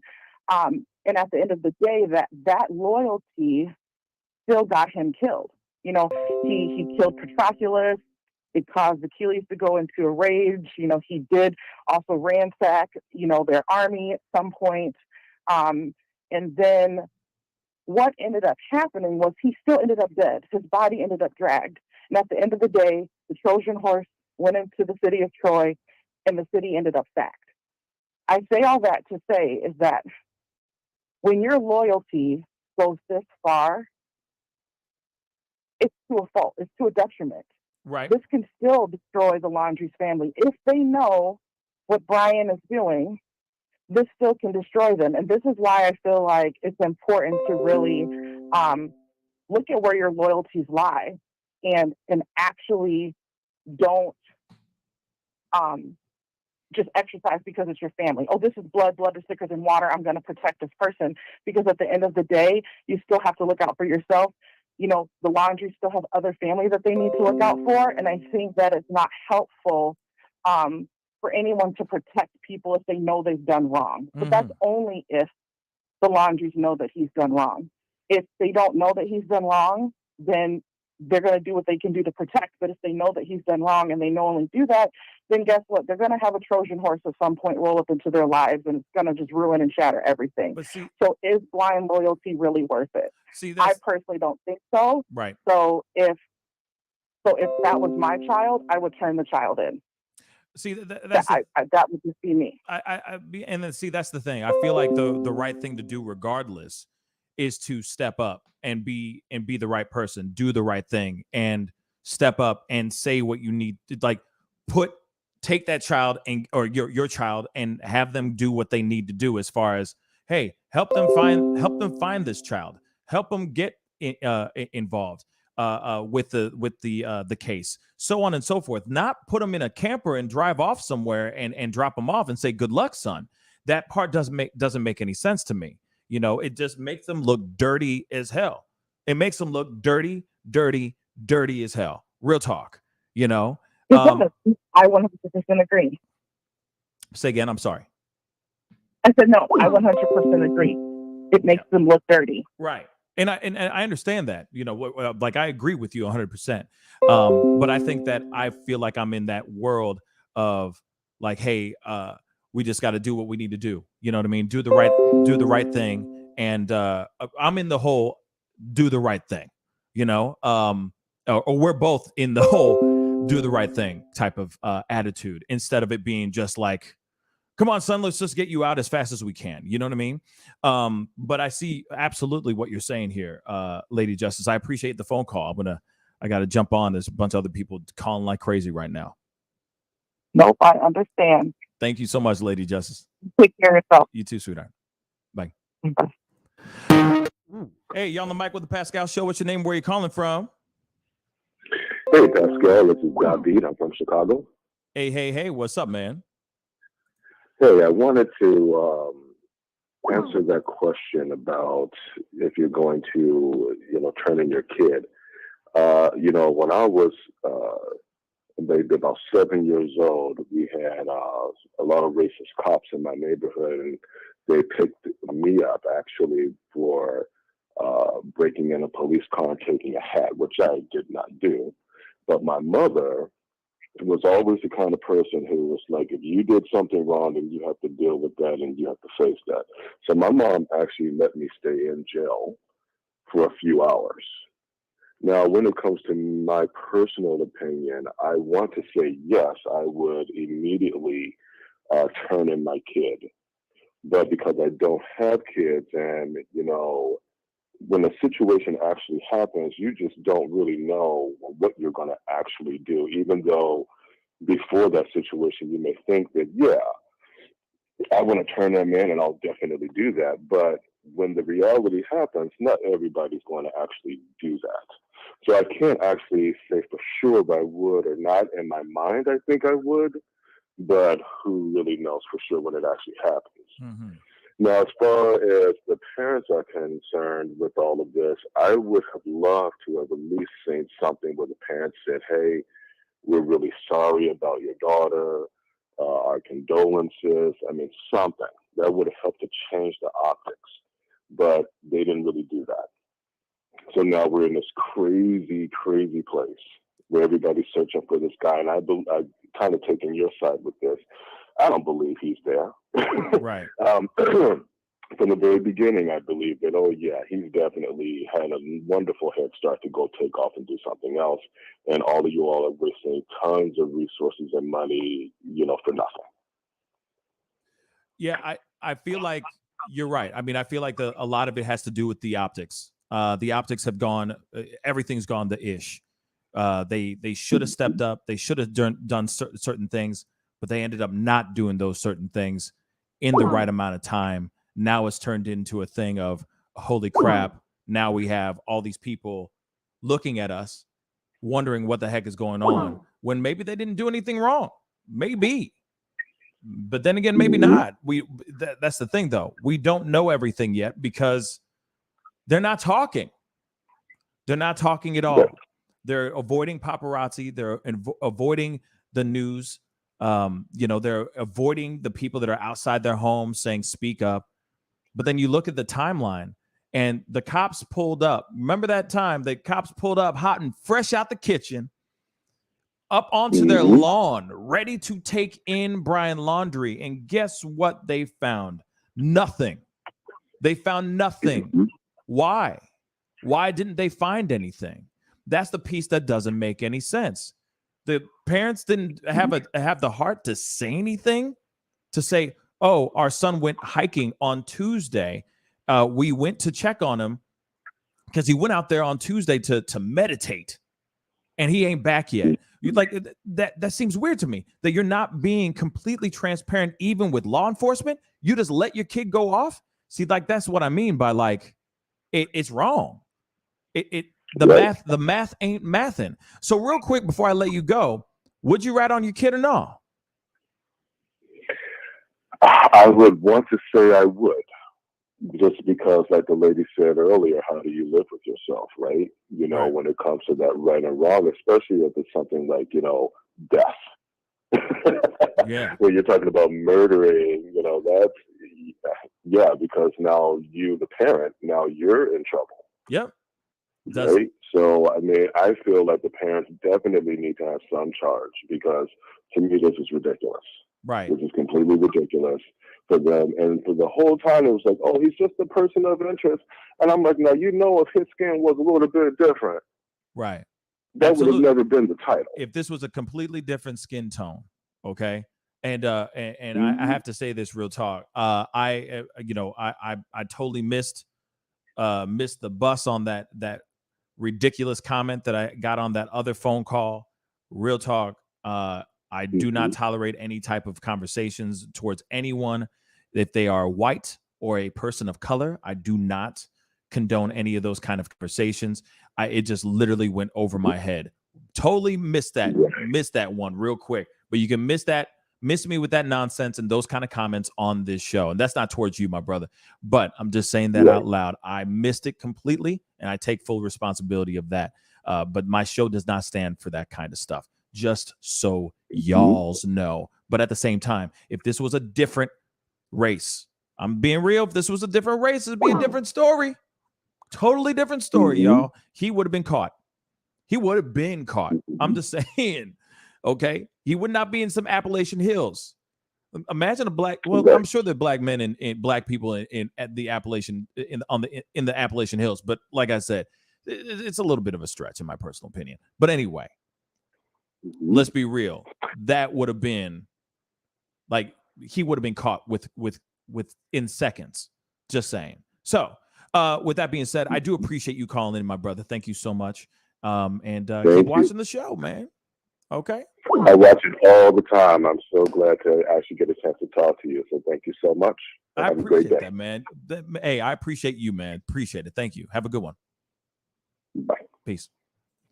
You're on the mic with the Pascal Show. What's your name and where are you calling from? What's up, Pascal? My name is Daniel. I'm calling from Ohio. Hey, Daniel from Ohio. What's on your mind? Speak on it. Man, I know people are out there kind of saying this decision would be easy to turn in their kid, and I know that's kind of the big question of the day here. I have a 3-year-old daughter who, on a daily basis, I'm trying to teach her right from wrong, trying to teach her to love everyone for who they are, right? For what they love and whatnot. And I think that it would be not only a disservice to your own child, but to everything that you and your significant other are trying to teach that child and to you both and your family if you don't turn them in. If you're trying to teach them right from wrong every day, and then this horrific obviously incident occurs, even if it's one of the hardest things that you'd have to do, if you don't do it, you've been just kind of lying to yourself, to your child the entire time, about what is right and wrong. You can't cover that up now. You know what I mean? Mm-hmm. Yeah, you're right. You can't sit there and all of a sudden say, "Oh, well, in this particular situation, it's an exception to the rule." No, not at all. I mean, what kind of thing are you? What kind of thing are you teaching your children or bestowing upon your children if you are going to do something like this? Especially like if you, I'm sure, and I think it kind of speaks volumes of the parents here. You have Brian, who's in the public's eyes, suspect number one for murder here, and if that is actually the case, you look at the parents not turning him in, and on top of that, trying to hide what he's doing and not cooperating with police and not showing remorse, for the family. I mean, it speaks volumes of how he was raised. See what I'm saying? Opinion. Yeah. So then maybe there's some sociopathic tendencies within both parents as well, or within the father or in the mother. I mean, the options and the possibilities are endless up in this piece. And that's what's so crazy about this story, because I know for a fact that if I came home and, God rest my father's soul, but if my parents were still here, bruh, there would not even be a conversation. Like, I would already know that I'm being turned in, because that's the right thing to do, sure. Y'all. And that's what it means by having good parents. If you have a good foundation being brought up the right way, your parents are going to do the right thing. But clearly, these parents are not right. I'm sorry, allegedly. Allegedly. Let me throw out allegedly because I don't want to get in trouble. Allegedly. But that's a perfect example of what the parents are all about. And if he is like his parents, or if he is this way, let's look to the parents a little bit. Let's see what's going on here. Something ain't right. Continue, please. Yeah. Oh, I mean, it kind of just shows that they lack empathy. You know what I mean? If they can't even, come out and reach out to, Gabby's parents in any way and say that they're sorry for the way that, or they're sorry for what happened. Whether it was Brian or not. That was their future daughter-in-law. Yep. And they're not showing. They were ready to welcome her to their family, and now they're not even giving her the time of day to even show any sort of remorse that this occurred in the first place. Exactly. Man, thank you so much for your comments. I do appreciate the call, man. I got to jump off here. Thanks, people Pascal. are flooding. Thank you, my brother. We'll talk soon, okay? All righty. Peace. You're on the mic. You're on the mic with the Pascal Show. What's your name? Where are you calling from? Hi, Pascal. This is Megan from Tennessee. Hi, Megan from Tennessee. What's on your mind? Speak on it. My issue with all of this is the questioning. When he came home, did he show up unexpectedly? Because, they're supposed to be gone for who knows how long. What kind of questions were answered? What excuses he might have given them, if he did at all. I would be first in line to be trying to get a hold of her, calling the parents. And if something just didn't seem right, I'd be going and calling the police myself. Right. I'm a mother of 3. I got a 15-year-old, a 10-year-old, and a 5-year-old. And the first thing I'm going to do is, you're getting turned in, and we're going to get to the bottom of this. And if you're going to be adult enough to choose to do something like this, then you're going to be adult enough to, how do I want to say it? Deal with the consequences and prove your innocence. That's just my take on it. Absolutely. I'd hand my kids in a heartbeat. I mean, you are literally having to live with this as parents. Oh, yeah. Not only as they're living it, because they're going to have to live through this with their son. A lot of people will sit there and say, oh, when their loved one is locked up, that means they're locked up with them too. A piece of them is in prison as well. And the thing is that this is exactly what it is. Obviously, they don't want to put their child, they don't want to see their child have to deal with 5-0, deal with the ridicule and all that stuff. I get that piece. But at the same time, this is an opportunity to take the high road and do the right thing. I mean, and they chose not to. A real parent would step up and obviously turn their child in. Absolutely. But I mean, do something. Like, I understand maybe the attorney saying don't talk about anything or whatever, but they could have been out helping search for her. They could have been out trying to freaking, do anything possible to find her and make him stay by their side until, obviously he's guilty of something, or he wouldn't have ran away. Absolutely. And I truly believe he ran away. Yeah. Like I said, it's interesting.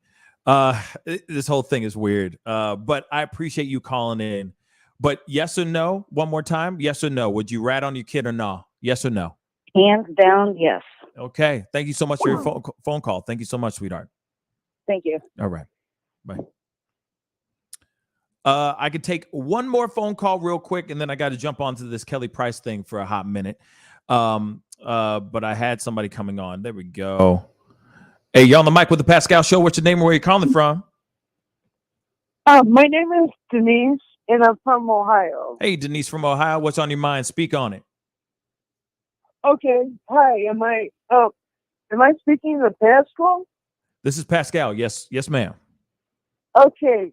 I am a 57-year-old white woman. Okay. This makes me mad. I want to answer your question. I want to share that I come from a family with power and money, white, upper middle class. My aunt and uncle, they always enabled the behavior and used the power and money to get them out of trouble, like the parents are doing with Brian. And since they never had any accountability, they grew up entitled. My aunt deserves to be in prison right now. And my uncle ended up either murdered or suicide, is what the police say.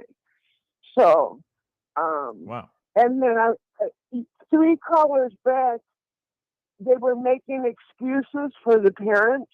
Yes. Well, initially, yes, that's possible that they had the excuse of ignorance.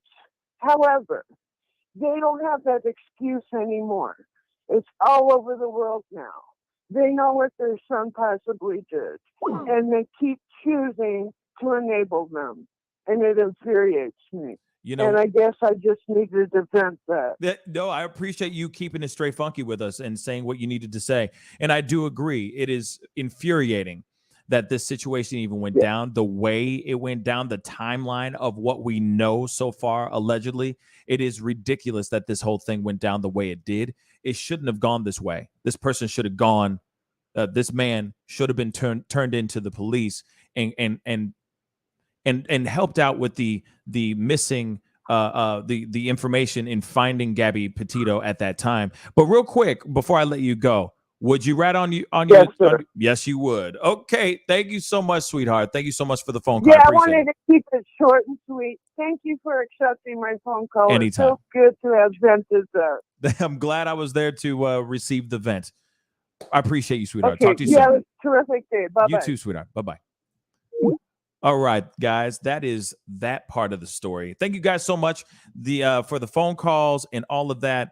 The phone lines are closed for now, okay? But I do appreciate everybody coming on and chopping it up. Like I said, if I see a bunch of y'all in here, please hit that like button down below. That would really, really mean a lot. You know what I mean? We are working hard out here to keep giving you guys the stories, bring these discussions up, these conversations and all that, okay? And don't forget to hit that subscribe button, all right? But I got to wrap up the show. But before I head off, there is some new information in regards to Kelly Price, because I know a lot of us are wondering, because I did cover that part of the story or this story a couple days ago. But there is a little bit that I know that we want to get down to the bottom of. So real quick, we got to hop on to this piece of the story. Now, she has finally come out and has said that she's okay, that she is alive and kicking right now. All right.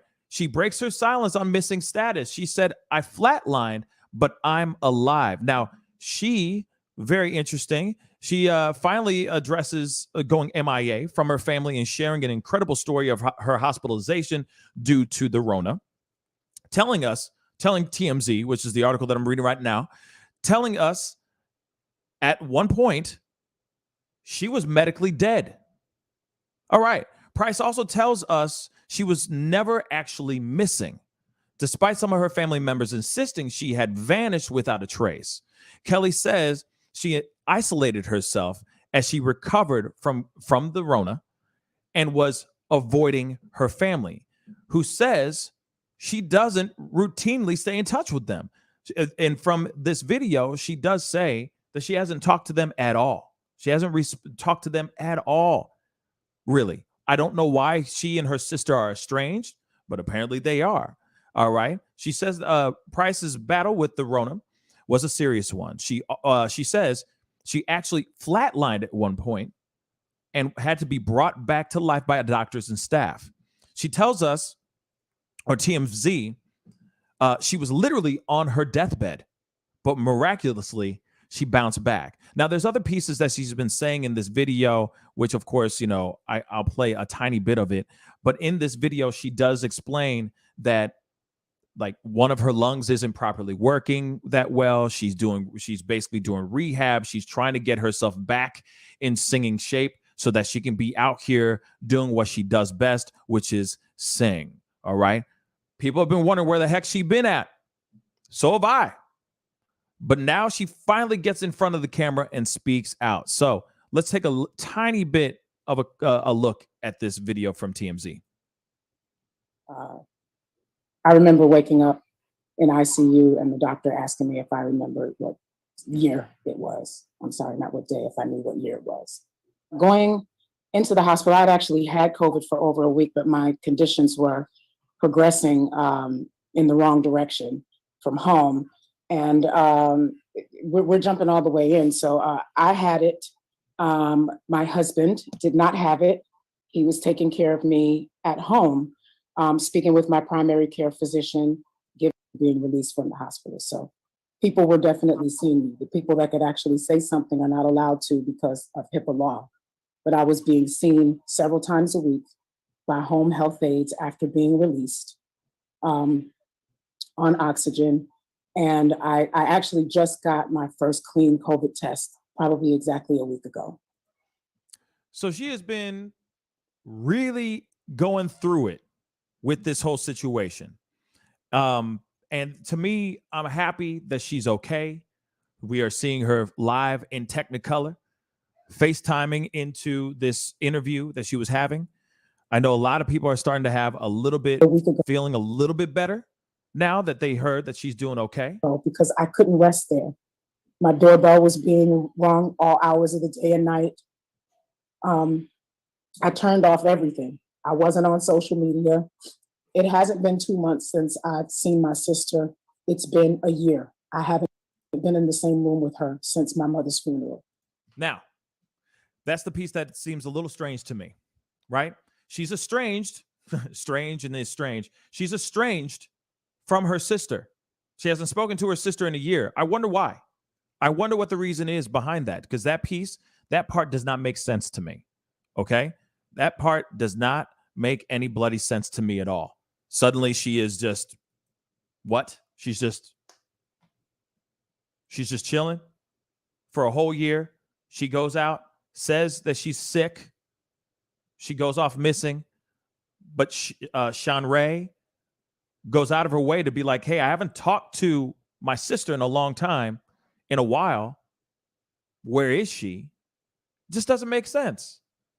Then she later on says that, you know, that they were manipulating the situation and all that. It's like, wait a second. Come on. You got family members that were wanting to see you, that were not allowing, that your now husband wasn't allowing you to go see, wasn't allowing them to go see you. Does that make any sense? And that's being manipulated? Your kids. You had kids that were being turned away. Does that make sense? Of course, regardless if you are friendly, chummy with your people or not, if you are sick and you just disappear, doesn't matter. I don't even care how bad I'm in it with my family members or with my siblings. I'm going to do everything I can to make sure that I see that person okay. I don't care if it's like some deep-seated ish, right? Deep-seated drama, deep-seated issues or anything of that sort. I'm going to do everything I can. I'm going to do everything I can to make sure that that person is doing okay. All right? So that is the story. That is the show, y'all. I really do appreciate everybody for coming on. All right? Don't forget to hit that like button down below. All right? Let me lower this down a little bit. I do have one little thing I got to say before I jump off. There will not be a live show tomorrow morning because I will be doing, but there will be a interview posted or premiering tomorrow morning. I am going to be sitting down and talking with Cindy Sue Hunter. She is the woman that actually found Kylan and Crystal Turner, their bodies. So I'm going to be talking with her very, very shortly here to ask her what's going on, how she found these bodies and all that stuff. So tune in for tomorrow. And if there's any more information that's going out revolving around that unbelievably grisly murder. So we will be talking about that tomorrow morning. So tune in tomorrow morning at 9 a.m. Central Standard Time. We will be premiering that tomorrow, okay? And I most likely will be on tomorrow night live at 7 p.m. Central Standard Time, so tune into that, okay?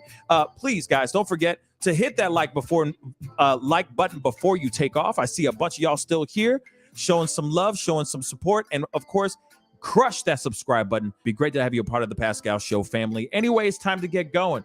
Be good to yourselves. Be good to one another. And I'll see you guys very, very soon. This is the Pascal Show. Bye. Homeowners and property managers, if you're looking for effective and humane ways to remove wild animals and deal with the damage that they have caused, we have good news for you. Introducing Wildlife Command Center, a professional nuisance wildlife management company specializing in providing animal removal for residential, industrial, and commercial clients. We are the only wildlife company that checks 70 different areas on a structure to determine the answers to the following questions. Exactly which animal are we dealing with? How is the animal getting inside the home? What kind of damage is the animal doing to the structure? Once we get the answers to all of these questions, we develop and write up an action plan to resolve the animal issue completely and provide a quote to implement that action plan. We perform a very in-depth 70-point wildlife inspection. From visually inspecting the highest point, the chimney, to physically crawling inside the attic space and looking for animals, chewed wires, fecal matter, chewed structural wood. We inspect everything. Our inspection process covers all of the following 70 points: animal-proof chimney cap, roof ridge vents, roof to soffit junctions, dormer fascia, attic gable vents, gutter lines, fascia trim, garage door, utility penetrations, water, gas, electric, and cable, bathroom vents, attic roof ridge vents, attic electrical, wiring, junctions, boxes, and lighting, concrete decks, additions, wooden crawl spaces, basement plumbing, penetrations, ceiling, floor, and wall. Wildlife Command Center's mission is to deliver the finest quality wildlife removal and pest control service that is safe for the environment. For more information, call us now.